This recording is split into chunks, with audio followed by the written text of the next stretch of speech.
Bonjour et bienvenue à tous dans cette nouvelle vidéo.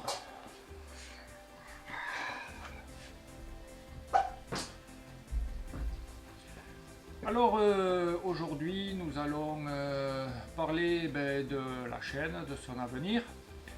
Je tenais déjà à vous remercier de votre fidélité. Vous êtes déjà 500 abonnés maintenant, on a même dépassé un peu la barre des 500.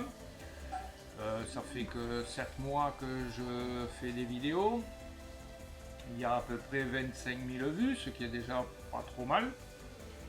Alors vous avez pu vous apercevoir que les vidéos sortent à un rythme un peu plus lent maintenant.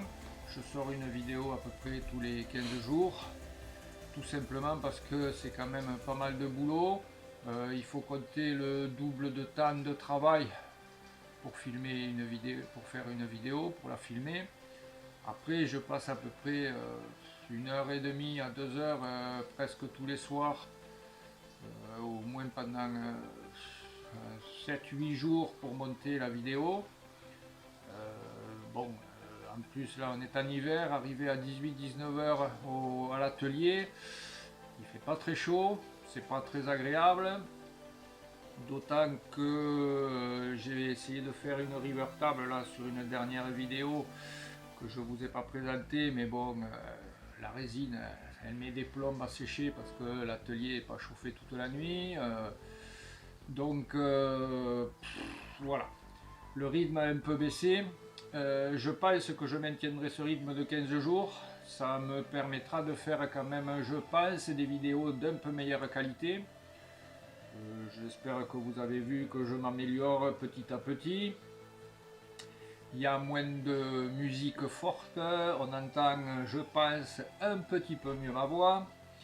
Donc vos remarques, je pense, ont été constructives. Alors ensuite, je tenais à remercier aussi le magazine Bois Plus qui m'a fait un petit article sur moi. Je ne suis pas le seul, hein, on est 100 youtubeurs. Hein. Donc voilà, je suis à peu près par là. Voilà, l'atelier de Chris, je suis en page 25. Ouais, j'ai une demi-page, c'est pas mal. Hein. Voilà, donc je tenais à les remercier. Si vous voulez avoir des infos sur moi et sur beaucoup d'autres youtubeurs, voilà, c'est un numéro spécial qui est paru début janvier. Alors cette année, nous allons continuer dans le même esprit, l'atelier. Qu'est-ce qu'on va faire? Je vais sûrement refaire mon chariot de coupe, puisque je vous avais pas fait de vidéo là-dessus. J'attends des rails depuis maintenant 4 semaines. J'espère qu'ils vont pas tarder à arriver. Sinon, il va falloir que j'en recommande d'autres ou voir comment je peux faire pour les avoir. Ensuite, il y aura aussi la fabrication d'un ascenseur pour la défonceuse sous table. Ça, c'est un truc que j'ai envie de faire. Je ne sais pas encore comment je vais faire la chose parce que j'ai vu plein de projets sur YouTube, mais ils me plaisent pas trop. Donc, je vais essayer de trouver encore une nouvelle astuce. Il y aura un meuble télé aussi à faire. En valchromate noir et avec un plateau en chêne. J'aurai sûrement les portes pour l'atelier. Je vais faire 4 ou 5 portes pliantes en accordéon. Ça évitera qu'il y ait trop de froid qui rentre parce que quand il y a du vent, ça pèle ici. Ensuite, il y aura sûrement une autre river table à faire. Donc comme ça sera sûrement pas la même que celle que je vous ai déjà présentée, je la refilmerai, sûrement avec beaucoup moins de détails. Après j'aurai quelques objets en résine à faire aussi, j'ai une ou deux touches là, quelques clients qui m'en ont parlé, donc il y aura peut-être une sorte de lampe de chevet, enfin une lampe déco en résine et en bois. Je sais pas encore trop comment je vais faire ça.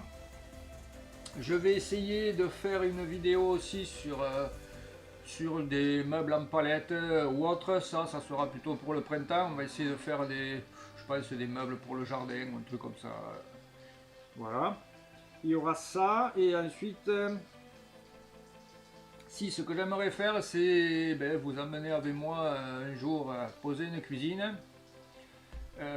Bon, là, il faut quand même, c'est un peu plus difficile à mettre en route. Il faut quand même qu'il n'y ait personne quand je pose la cuisine, que les clients soient d'accord pour que je filme chez eux, qu'il y ait l'électricité sur le chantier aussi. Donc, il y a pas mal de choses qui rentrent en compte.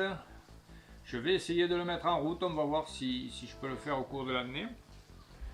Voilà le programme pour les quelques semaines, voire mois qui arrivent. Je vais maintenant vous parler des deux machines que j'ai testées tout ce mois de janvier, à savoir la scie sauteuse et la scie circulaire.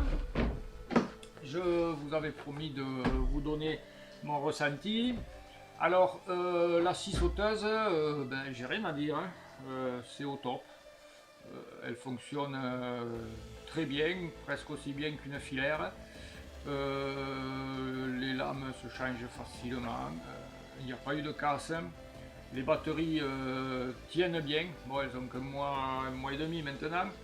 Je les ai chargées, allez, je sais pas, 6 ou 7 fois déjà. Moi, la scie sauteuse, j'en suis hyper content. Alors pour la scie circulaire, je suis un petit peu plus réservé. C'est pas tellement qu'elle marche pas, au contraire, elle marche très bien. Elle fait parfaitement le job. La seule chose, c'est que c'est une à capot rotatif, c'est pas une plongeante. Et maintenant, j'ai pris l'habitude de la plongeante de la Festool. Avec son rail, je trouve ça que c'est le top. Donc c'est différent, on va dire c'est différent. Elle marche super bien. Elle va pas vous faire des coupes dans le chêne toute la journée, hein. Elle est un peu plus faible, on sent que c'est une machine à batterie. Mais pour moi là, qui m'en suis servi sur les chantiers pour faire, elle a parfaitement fait son job. La seule chose, comme je vous dis, c'est ce système de carter rotatif. Je me suis fait à la plongeante maintenant. C'est différent. Le second point, c'est le rail. Il n'y a pas de rail, ça c'est très chiant. Parce que le rail, c'est vachement commode. Bon, j'en ai fait un en contreplaqué, mais ça vaut pas le rail de la Festool quand même. Donc, très content, mais avec un peu de réticence au niveau de l'utilisation. Donc, si vous devez acheter ces machines, moi je vous les conseille en tant qu'amateur. Moi je m'en sers en tant que pro, donc ça fait un mois et demi, comme je vous disais, que je m'en sers. Elles ont parfaitement fait leur job. Peut-être que dans un an, je vous dirai que les batteries valent pas une merde ou que les machines ont fumé. Pour l'instant, en tout cas, elles ont parfaitement fait leur boulot. Voilà, ça c'était le point sur ces deux machines. Donc, point de vue rapport qualité-prix, on peut dire que globalement, j'en suis très content. Voilà. Voilà, on a fait le point sur les deux machines. Je voulais vous parler aussi de mon système d'aspiration dont je ne vous ai pas reparlé depuis que je l'avais fait. Vous vous souvenez que j'ai monté un système cyclonique avec un réservoir de copeaux de 60, je sais plus, 65 ou 67 litres. Et bien écoutez, pour le moment, j'en suis vachement content aussi. Il y a quand même des copeaux qui tombent dans l'aspi, hein. Ça n'a rien à voir avec l'époque. Le filtre déjà il se bouche beaucoup moins souvent. Et ça fonctionne ma foi pas mal du tout. De toute manière vous avez dû le voir depuis que j'ai continué mes vidéos. L'aspi il est quasiment branché sur toutes les machines. Et il fait parfaitement son job. Le système cyclonique est donné pour aspirer 99% des copeaux. On va dire plutôt 90 à 95, mais enfin, j'ai quand même une capacité de 67 litres au lieu de 25, on ne va pas se fâcher non plus. Donc là aussi, globalement satisfait.